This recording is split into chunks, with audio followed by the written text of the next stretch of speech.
Buenos días, el Señor les bendiga a todos. Bienvenidos a Crosspoint Español, donde por los últimos 10 años hemos estado apuntando nuestras comunidades hacia Jesús.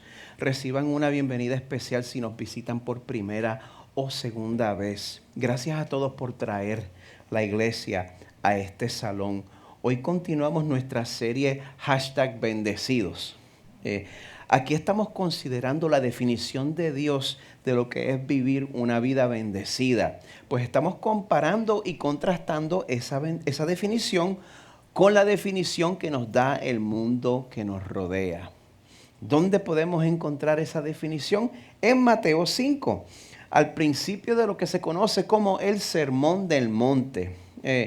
Aquí Jesús explica que la vida que es verdaderamente bendecida por Dios se distingue por 8 características que nosotros conocemos como las bienaventuranzas. Muchas personas que nos están influenciando a nosotros nos enseñan que la felicidad le pertenece a los que se imponen por encima de los demás con soberbia. Ese es el que consigue lo que quiere. El que toma ventaja aunque tenga que llevarse a la gente por encima, ¿verdad? A los que se afanan y a los que pavimentan su propio camino, aunque el resto de la gente quede debajo de la brea.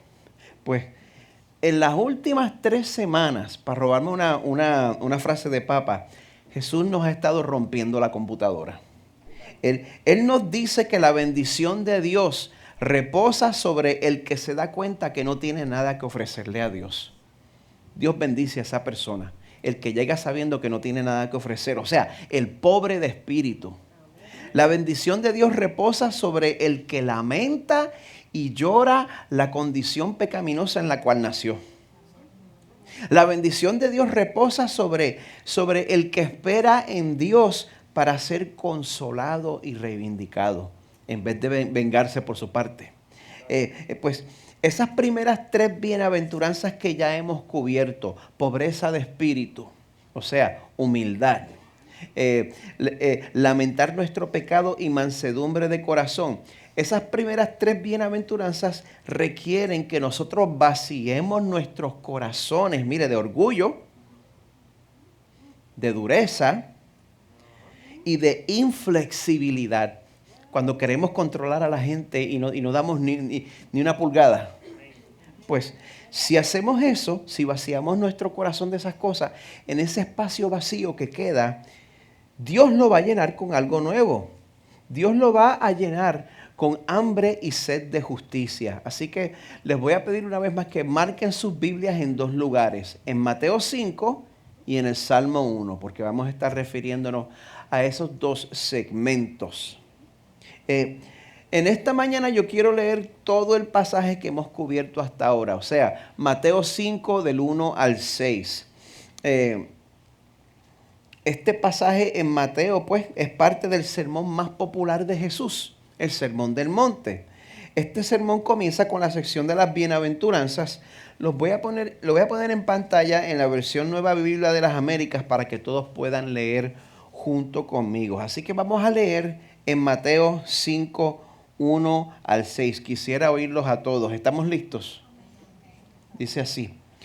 Cuando Jesús vio a las multitudes, subió al monte y después de sentarse, sus discípulos se acercaron a él. Y abriendo su boca, les enseñaba diciendo, bienaventurados los pobres en espíritu, pues de ellos es el reino de los cielos. Bienaventurados los que lloran, pues ellos serán consolados. Bienaventurados los humildes, la Reina Valera dice mansos, pues ellos heredarán la tierra. Hoy, bienaventurados los que tienen hambre y sed de justicia, pues ellos serán saciados. Esto es palabra del Señor para nosotros. Padre que estás en los cielos, gracias por esta palabra. De aquí viene nuestra vida, Señor. Todos los que estamos aquí deseamos conocer mejor esa palabra y someternos a ella, Señor. Ese es el deseo de nuestros corazones. Padre, yo tengo una petición especial de parte de esta iglesia. Señor, no permitas que el mundo nos seduzca. Amén. Todos nosotros estamos encarando todo tipo de tentaciones diferentes, Señor. Protégenos de la seducción del mundo. No permita, Señor, que nos dejemos llevar por la corriente. No permita, Señor, que nos convertamos en cínicos tampoco.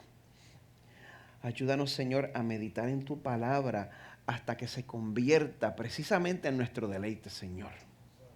Ayúdanos a amar lo que tú amas y ayúdanos a aprender a odiar lo que tú odias. Pedimos esto, Señor, en el nombre de Jesús, quien murió para salvarnos y para transformarnos. Amén. En mi vida yo he tenido varios predicadores favoritos. Y estoy seguro que si le pregunto a usted, pues usted también va a tener su lista de predicadores favoritos, ¿verdad que sí? Entre todos los predicadores habidos y por haber, a lo largo de toda la historia de la humanidad, nadie, pero nadie, se compara a Jesús. Él como que tiene una ventajita ahí, ¿verdad que sí? Eso de ser hijo de Dios como que lo ayuda a ser el mejor predicador de todos. Pues Jesús, el predicador de predicadores, a la hora de escoger, eso me salió bien boricua. 30 años aquí y no hay quien me lo quite. Mejor que se acostumbre. Jesús, a la hora de escoger cuál de sus varios sermones iban a ser preservados en la historia, Él escogió el Sermón del Monte con esta sección inicial de las bienaventuranzas. Entre todas las cosas que dice, se me olvida cuál evangelio es que dice que de todas las cosas que dijo Jesús, no dan los libros. Pero Jesús escogió que de sus muchos sermones se preservara el Sermón del Monte con las bienaventuranzas, y esta parte se trata sobre lo que el pueblo de Dios necesita para poder vivir una vida bendecida. ¿Por qué cree usted que Jesús escogió este tema en particular? Bueno, porque el deseo de vivir una vida bendecida, una vida bienaventurada, una vida dichosa, una vida feliz, es algo que todos tenemos en común, ¿verdad que sí? La mayoría de nosotros aquí hemos pasado diferentes grados de dificultad para inmigrar o emigrar a este país. Usted está buscando la felicidad. Nosotros queremos que nuestros hijos puedan crecer en este país que con todos los defectos que tiene, yo digo que es el país más libre que hay. Así que nosotros queremos eso para nuestros hijos. Queremos educarnos para poder conseguir el mejor trabajo posible, para poder ahorrar, para poder ayudar a los nuestros, quizás para nosotros poder progresar un poquito, ¿verdad? Si el Señor lo permite. Queremos tener estabilidad económica para poder encontrar una persona especial y eventualmente casarnos, ¿verdad que sí? Pues una vez casados, pues queremos compartir los gastos. Esa no es la única razón para casarse, pero para poder comprar pues la mejor casa posible, pues muchos de ustedes ya están pasando a la próxima etapa de tener niños y criarlos, ¿verdad? Bueno, pues cuando usted va llegando a mi edad, usted empieza a preguntarse si usted ha ahorrado lo suficiente como para retirarse.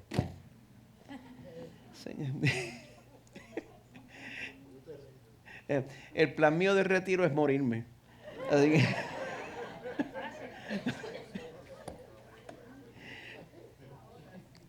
todo esto en busca de vivir una vida bendecida, una vida bienaventurada, una vida dichosa. Ahora, si usted es sincero, sea sincero, usted va a estar de acuerdo conmigo cuando yo le diga que cada vez que nosotros completamos uno de esos logros que nosotros creíamos que nos iba a hacer feliz, nos damos cuenta de que esa felicidad que creíamos que nos esperaba al final de ese logro, ahora nos está esperando en el próximo logro. Es como la princesa de Mario. Usted termina la tabla y entonces le dice, no, la princesa está en otro castillo. Como 10 de ustedes juegan juegos de Mario. Bueno. Pero buscamos la felicidad de esa manera y encontramos que no está ahí, que siempre está en la próxima. Muchas celebridades y personas poderosas confirman que a pesar de sus riquezas, esta situación aplica a ellos también. De hecho, ¿cuánta gente rica y famosa deciden terminar con sus vidas cuando se dan cuenta de que su dinero y sus logros no hacen nada para calmar el vacío en sus corazones. Yo estoy seguro que todos ustedes pueden pensar en ejemplos de personas que hicieron eso. Es que siempre estamos buscando la felicidad en el lugar equivocado. Siempre estamos buscando la felicidad en el lugar equivocado. ¿Usted sabe por qué tenemos ese problema? Porque el pecado que hay dentro de nosotros ha roto nuestra relación con el Dios que nos creó. Y lo único que puede quitar ese dolor, lo único que puede quitar ese vacío existencial es que nuestra relación con Dios sea restaurada. Nada se compara, nada se acerca, ¿verdad que no? Eclesiastés 3 dice que Dios ha puesto la eternidad en nuestros corazones. Imagínense qué clase de carga en un ser finito y que está limitado al tiempo y al espacio. Dios ha puesto la eternidad en nuestros corazones. Sin embargo, el hombre no descubre la obra que Dios ha hecho desde el principio hasta el fin. Se da cuenta de la tensión en la cual vivimos. El Señor ha puesto una necesidad en nosotros que va tanto más allá de nuestra habilidad de satisfacerlo. Y esa añoranza eterna no va a ser satisfecha a través de nosotros complacer nuestros antojos terrenales. Nunca vamos a alcanzar el gozo, nunca vamos a alcanzar la felicidad si la buscamos directamente. Oiga esto bien. Cuando buscamos la felicidad directamente, nunca la alcanzamos. Si eso es lo que hemos estado haciendo todas nuestras vidas, buscando el billete, buscando la comodidad, buscando la casa. Buscamos la felicidad directamente y no la hallamos. Si buscamos la felicidad directamente, no la vamos a encontrar. La vida feliz es producto de nosotros primero buscar la justicia. La vida bendecida es producto de nosotros primero buscar la rectitud. Como le decía quien en vida fuera el pastor Tim Keller, si buscas la felicidad sin rectitud, no obtendrás ninguna de las dos. Pero si buscas la rectitud, obtendrás ambas. ¿Entienden eso? Alcanzamos la felicidad cuando buscamos la rectitud, la justicia. Ahora, si nosotros queremos buscar la rectitud, si nosotros queremos buscar una vida de justicia, pues primero tenemos que definirla. Pues una de las fuentes más bíblicas que se llama ChatGPT.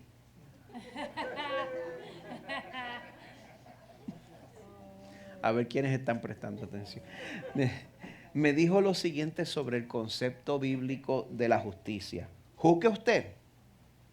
El concepto bíblico de la justicia abarca un significado más amplio que el equivalente de la palabra en español. Se refiere a un estándar de rectitud, imparcialidad y equidad, a menudo asociado con juicios legales, pero también con justicia en la sociedad y con el trato a los vulnerables. ¿Qué cree usted de esa definición?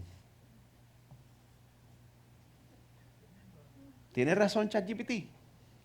Bueno, vamos a compararlo con lo que Dios mismo requiere de su pueblo en su palabra. Jeremías 22. Escucha la palabra del Señor, oh rey de Judá, que te sientas sobre el trono de David, tú, tus siervos y tu pueblo que entran por estas puertas. Así dice el Señor, practiquen el derecho y la justicia y liberen al despojado de manos de su opresor. Tampoco maltraten ni hagan violencia al extranjero, al huérfano o a la viuda, ni derramen sangre inocente en este lugar. Amén. Porque si en verdad observan este mandato, entonces entrarán reyes por las puertas de esta casa y se sentarán en el lugar de David, en su trono. Entrarán montados en carros y caballos el rey, sus siervos y su pueblo. Pero si no obedecen estas palabras, juro por mí mismo, declara el Señor, que esta casa vendrá a ser una desolación. El Señor juró por sí mismo y lo cumplió.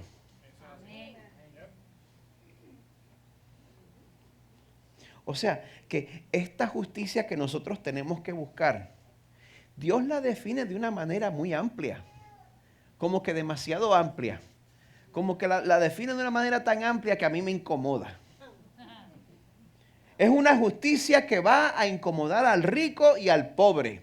Es una justicia que va a incomodar al liberal y al conservador. Y al libertario. Pero la cosa se complica todavía más. La vida bendecida que Dios promete no es para el que busca la justicia.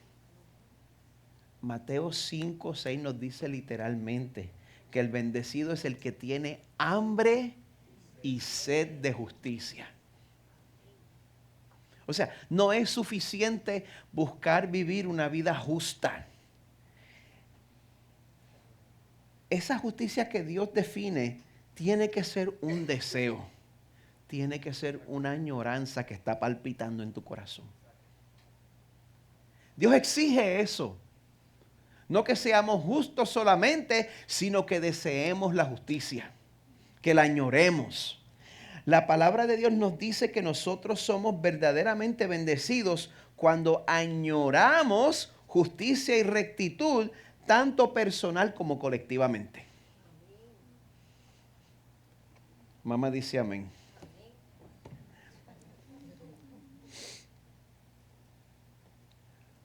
Yo no sé si me entienden. La rectitud, no podemos conformarnos con que sea solo un comportamiento. Tiene que salir del corazón. Tiene que ser algo que nosotros deseemos. Imagínense si Carmen me dijera, yo decido quedarme casada contigo. Pues, ¿qué vamos a hacer en este punto? Eso no es lo mismo que ella me diga, mira, yo te amo y yo me quiero quedar contigo. Y eso es lo que Dios exige de ti. No solo que lo obedezcas, sino que lo obedezcas de corazón. Porque por más perfectos que nosotros parezcamos externamente, Dios se da cuenta cuando nosotros hacemos las cosas por obligación. Y tenemos que admitir que nuestro deseo de justicia por los oprimidos muchas veces se da cuando está de moda.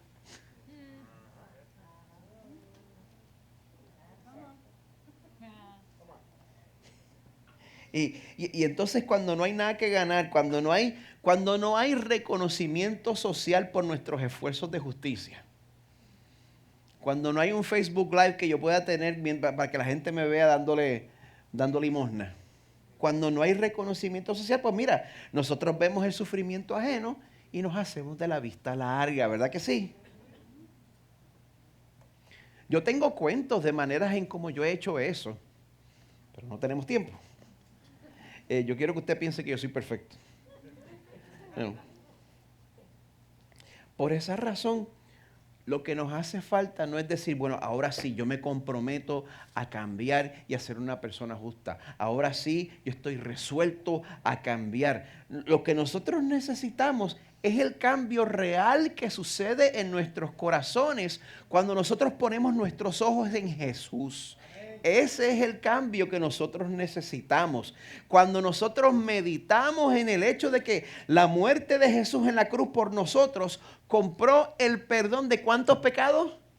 Todos nuestros pecados, pasados, presentes y futuros. Cuando usted medita en eso, cuando usted medita en la realidad de que la resurrección de Jesús significa que nosotros también vamos a resucitar. Amén, qué bueno. Pero también significa que hemos sido resucitados a una vida nueva y ya no somos esclavos al pecado.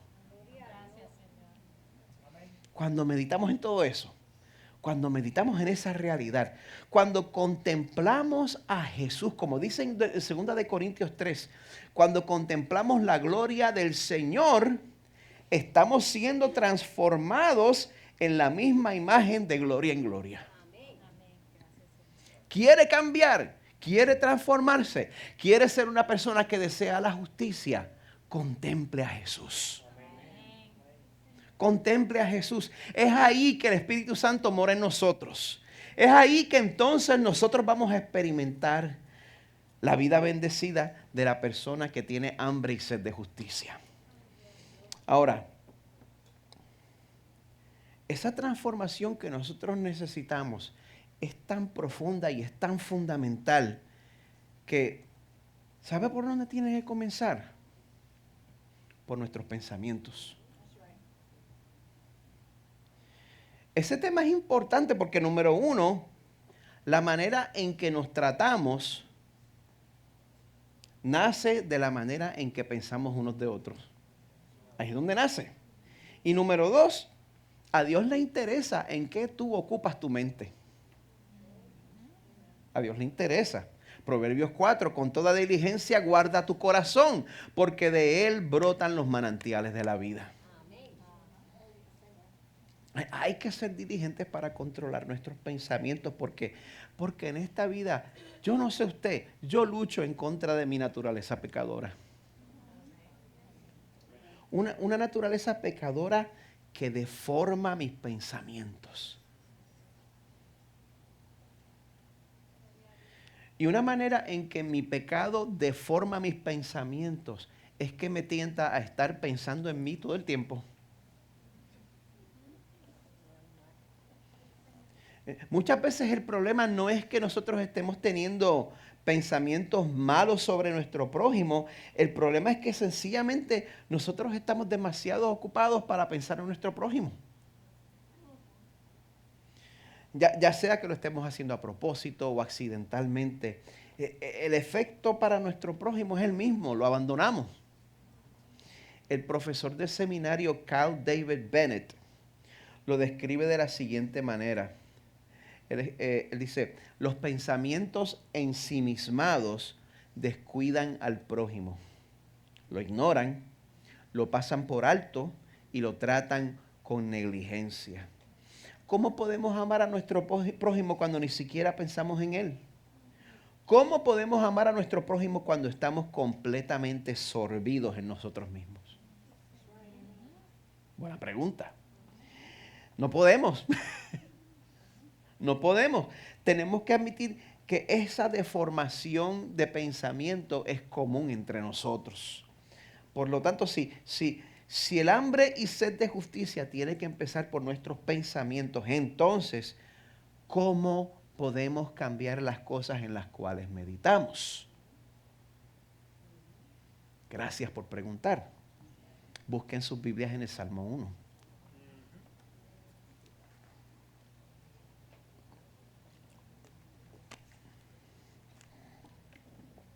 Ahí vamos a encontrar un excelente ejemplo de la persona que, en las palabras del salmista, esta persona,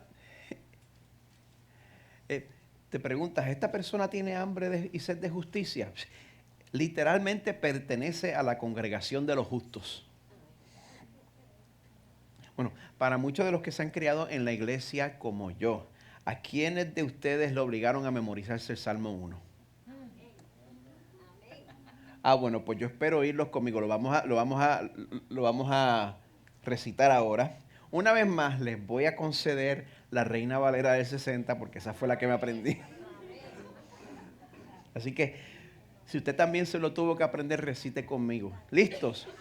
Bienaventurado el varón que no anduvo en consejo de malos, ni estuvo en camino de pecadores, ni en silla de escarnecedores se ha sentado, sino que en la ley de Jehová está su delicia, y en su ley medita de día y de noche.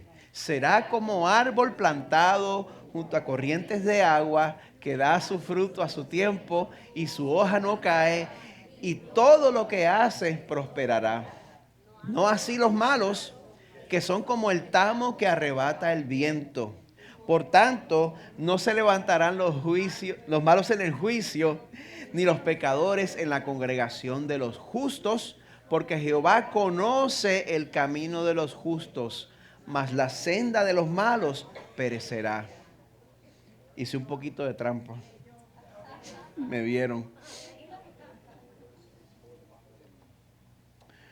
Cuando la Biblia dirige nuestros pensamientos, todos nos beneficiamos.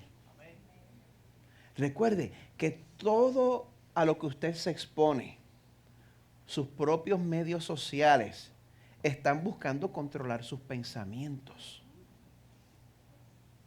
Y si mis pensamientos son controlados por influenciadores, si mis pensamientos son controlados por comentaristas políticos,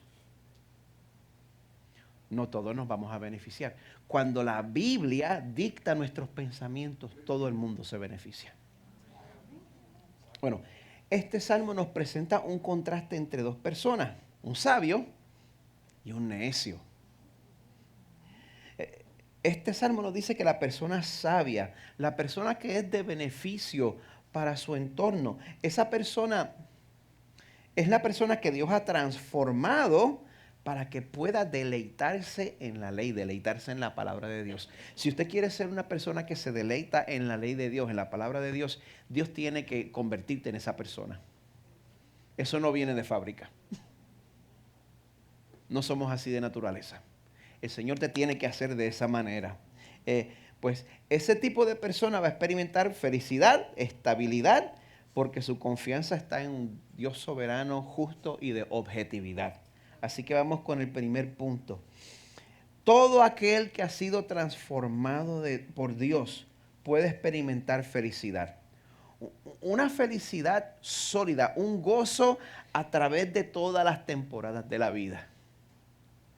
Aún en medio del sufrimiento, aún cuando nos llega una carta de un contratista que el seguro le dijo que no y ahora nos quiere cobrar a nosotros todos. Señor, danos justicia. Bueno,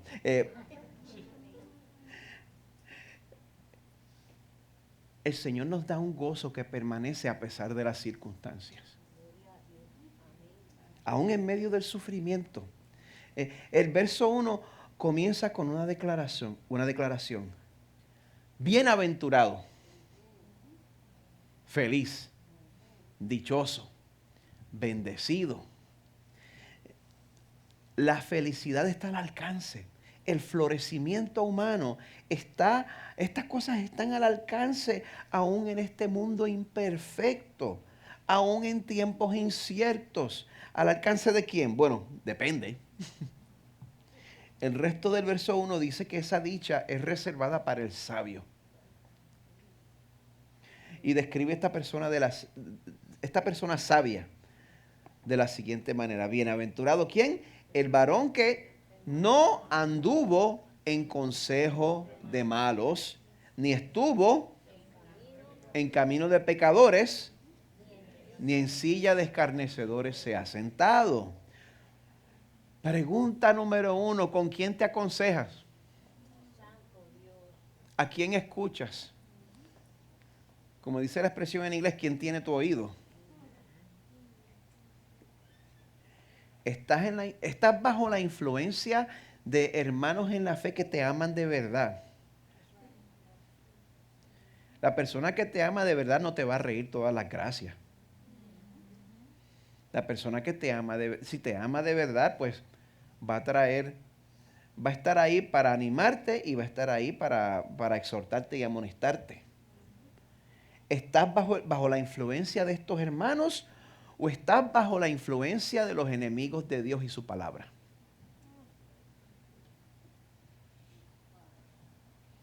Es importante hacerse esta pregunta porque los enemigos de Dios y su palabra destruyen las familias. El consejo de ellos destruye las familias y destruye la vida en comunidad. ¿Quién te está influenciando? El bienaventurado es el que no anda en consejo de malos. Pregunta número 2. ¿Con quién tú andas? ¿Con quién estás jangueando? Mire, yo no creo que el cristiano debe vivir en una burbuja. Y si usted me ha oído a mí predicar a través del tiempo, usted sabe que nosotros hablamos mucho de vivir una vida misional. Una vida donde nosotros tenemos que tener contacto con el mundo exterior. Si un cristiano no tiene contacto con no creyentes, pues no habríamos venido al Señor. Necesitamos interceder, invertir e invitar. Hay que vivir una vida misional. Pero la pregunta es, ¿te encuentras bajo la influencia de personas que no le importa desobedecer a Dios? Esa es la pregunta. Podemos tener contacto con el mundo, con no creyentes. Yo espero que usted tenga contacto regular con personas no creyentes. La pregunta es si ellos están ejerciendo influencia sobre ti. Personas que no le importa desobedecer a Dios. Esa actitud es como un poquito contagiosa.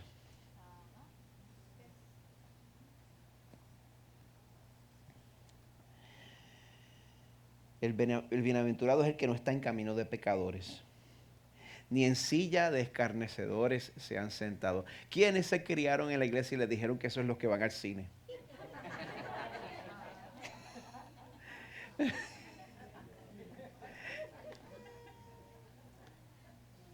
El salmista no había ido al cine, no puede haberse estado refiriendo al cine. Principio número 1. Sin embargo, esa ilustración es bien relevante hoy en día.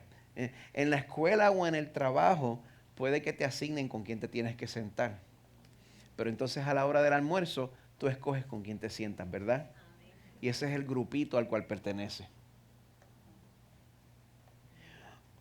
Un escarnecedor es alguien que se burla.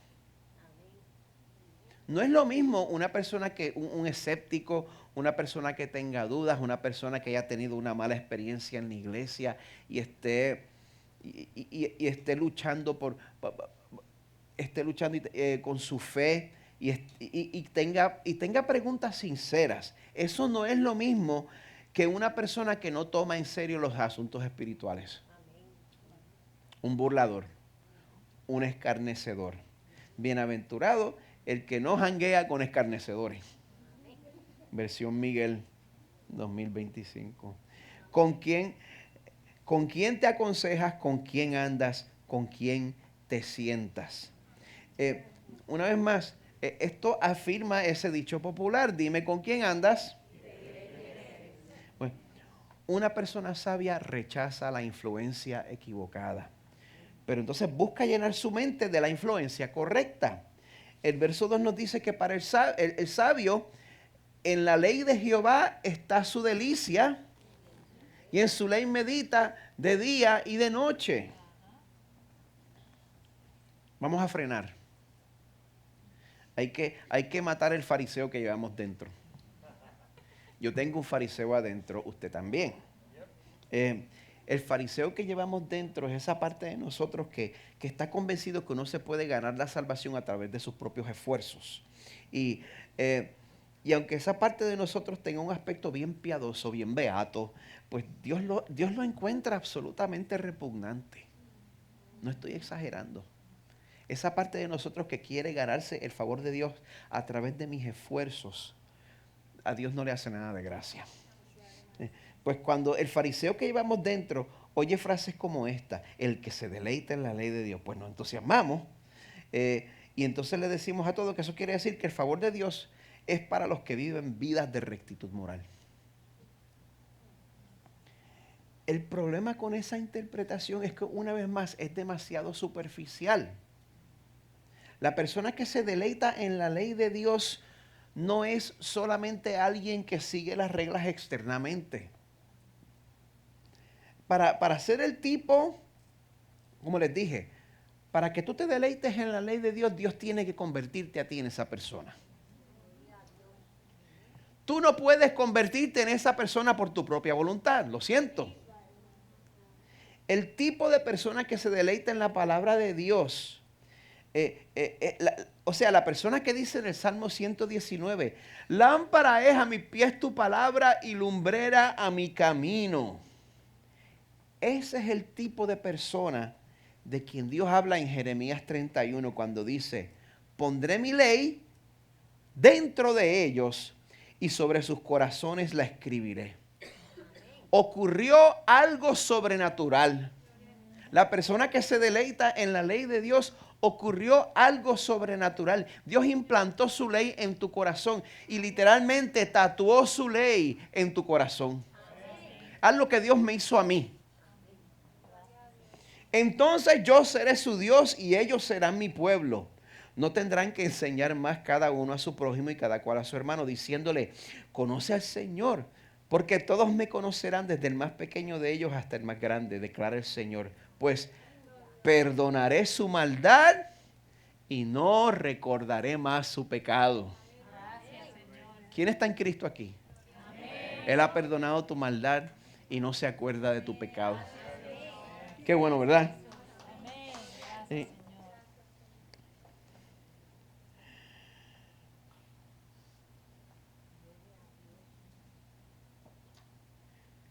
Cuando nuestra relación con el Señor es de esa manera, cuando es basada en lo que Él ha hecho por nosotros y comprendemos esa gracia, entonces la ley de Dios deja de ser nuestro verdugo y se convierte en nuestro deleite.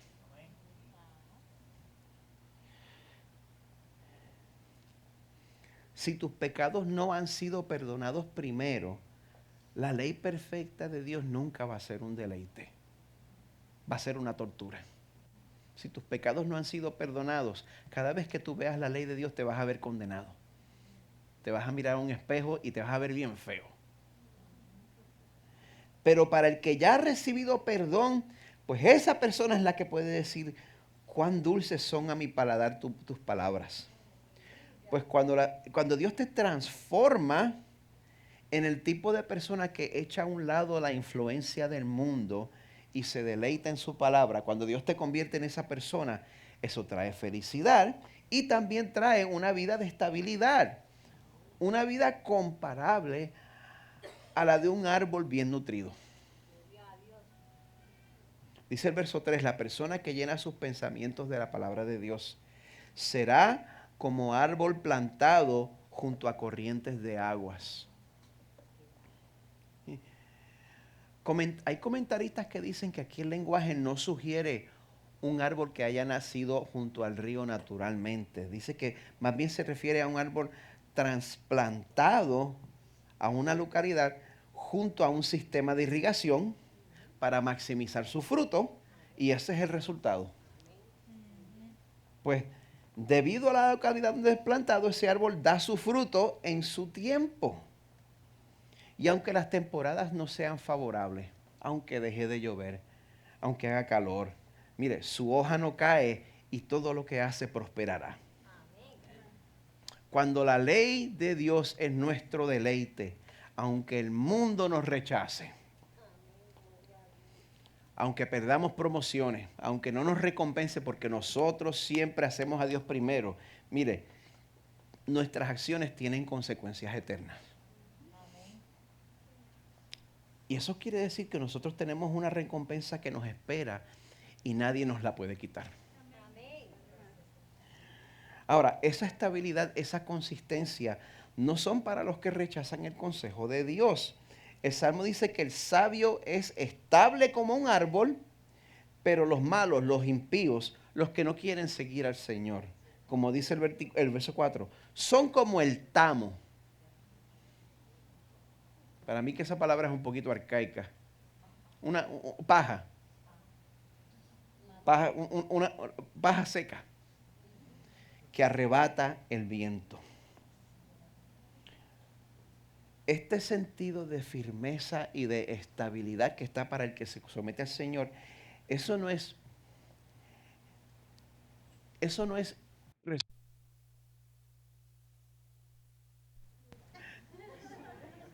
bueno, ustedes están aquí y oyen el resto del mensaje, los que están viendo la transmisión, pues Cristo vino. Ojalá.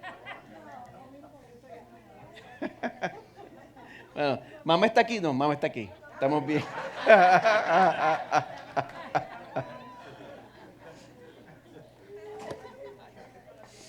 A ver si me recupero de esta.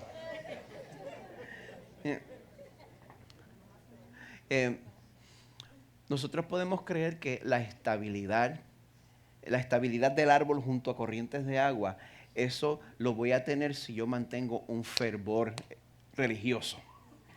Pero nuestras emociones pasan por altas y bajas.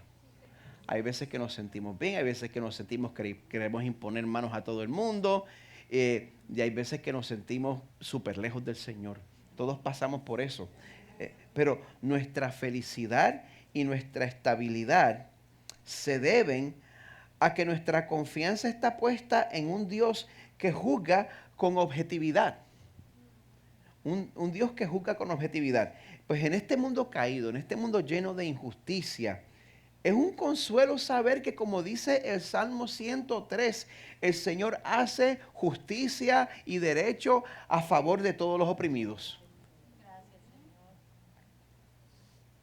A nosotros se nos puede pasar, pero al Señor no se le pasa ninguna. Desafortunadamente, en este lado de la eternidad, pues se pueden sobornar los jueces, ¿verdad que sí? Los jurados se pueden comprar, ¿verdad que sí? Pero la omnisciencia de Dios, omnisciente, eso quiere decir que Dios lo sabe todo, absolutamente todo. La omnisciencia de Dios nos garantiza que, como dicen los versos 5 y 6, no se levantarán los malos en el juicio, ni los pecadores en la congregación de los justos. O sea que viene un día.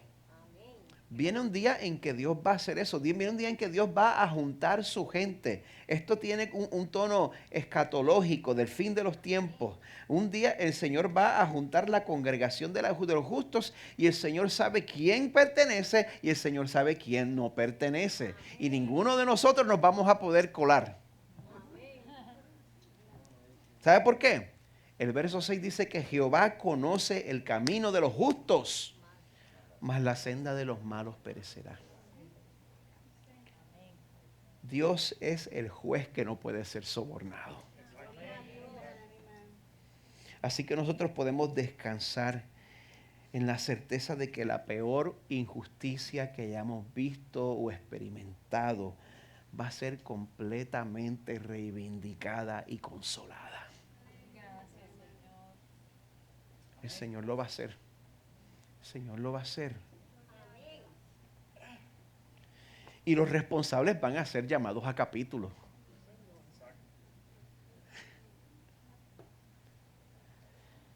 Ahora, si usted sabe que Dios es omnisciente y usted sabe que Él lo sabe absolutamente todo, esto lo debe inquietar a usted un poquito.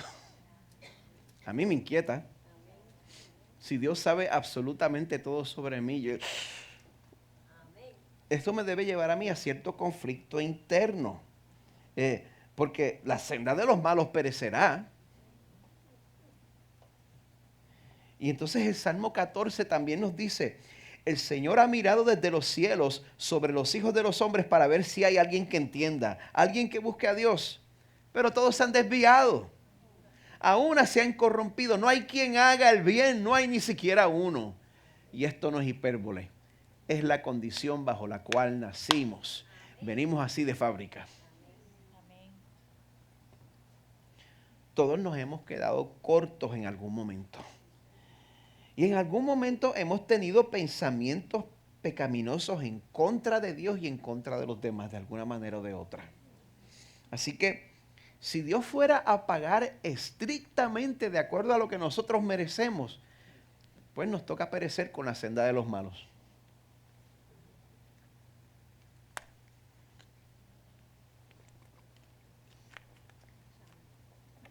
No hay segundo lugar, camino de los justos o senda de los malos. Así que, ¿cómo es posible que Dios, el juez que no puede ser sobornado, el juez perfecto, Él pueda decir de Miguel Medina: perdonaré su maldad y no recordaré más su pecado? ¿Cómo puede ser que Dios, el juez justo, diga eso de ti? Mire, cuando estábamos definiendo el concepto de la justicia, leímos en Jeremías 22 que Dios nos exhorta diciendo: practiquen el derecho y la justicia. ¿Se acuerdan? Pues poco después de ese pasaje, en el capítulo próximo, en Jeremías 23, Dios promete restaurar a su pueblo de la siguiente manera. Él dice: Vienen días, declara el Señor, en que levantaré a David un renuevo justo, un descendiente. Y él reinará como rey, actuará sabiamente y practicará el derecho y la justicia en la tierra. En sus días Judá será salvada e Israel morará seguro, y este es su nombre por el cual será llamado el Señor justicia nuestra. Amada iglesia, Dios cumplió esa promesa. Si en esta mañana tú te das cuenta de que en tu corazón falta hambre y sed de justicia, si te das cuenta que eres injusto, Primera de Pedro 3 nos dice que Cristo murió por los pecados una sola vez, el justo por los injustos, para llevarnos a Dios. Ahí está.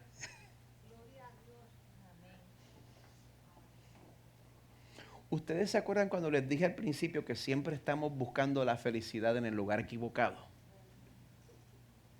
Si nosotros queremos ser restaurados, si nosotros queremos ser el tipo de persona que medita en la ley de Dios de día y de noche, pues no podemos buscar esa transformación en el lugar equivocado. Lo digo de una manera poética. Para recibir esa transformación tenemos que hacer una peregrinación hacia un monte. Pero el error que cometemos a menudo es que creemos que nuestra vida nueva se encuentra en el monte Sinaí, en el monte donde Moisés recibió la ley. Y creemos que el secreto de nuestra transformación está en aprendernos las reglas y modificar nuestra conducta, pero el monte Sinaí es el monte equivocado. Si nosotros deseamos cambiar verdaderamente, o sea, de adentro para afuera, tenemos que ir al monte Calvario. El monte donde Jesús fue crucificado y nosotros recibimos gracia inmerecida. Pero bueno, ir al monte Calvario quiere decir que tenemos que admitir que no somos justos. Ir al monte Calvario significa ser pobre de espíritu. Admitir que nos quedamos cortos de la obediencia que Dios exige. Ir al monte Calvario significa reconocer mis pecados y lamentarlos. Recibir el consuelo de Dios. Entonces ir al monte Calvario significa que yo no trato de ganarme el favor de Dios a través de mis esfuerzos, sino que en mansedumbre reconozco que la vida, muerte y resurrección de Jesús en la cruz es suficiente para reconciliarme con Dios de una vez y para siempre. Amén. En su comentario, el pastor R. Kent Hughes escribe que si vemos nuestra reconciliación con Dios como un banquete, entonces el plato principal es la justicia, conformidad a su voluntad. El método es la desesperación. Debemos anhelar la justicia y por lo tanto buscarla con todo nuestro ser. El resultado es una profunda satisfacción ahora y para siempre. Un estado tenso en el cual Dios nos satisface y permanecemos hambrientos. Amada iglesia, nútrete de la palabra de Dios para que aprendas su ley. Solo entonces te vas a dar cuenta de que eres pobre en espíritu. Entonces vas a encontrar un Salvador que te recibe con sus brazos abiertos y va a plantar su justicia en tu corazón. Amén. Bueno, mientras el equipo de adoración toma sus lugares, quiero invitarles a que presentemos ante Dios nuestros corazones injustos, sabiendo que Él es un Dios de justicia perfecta, participando en la mesa del Señor.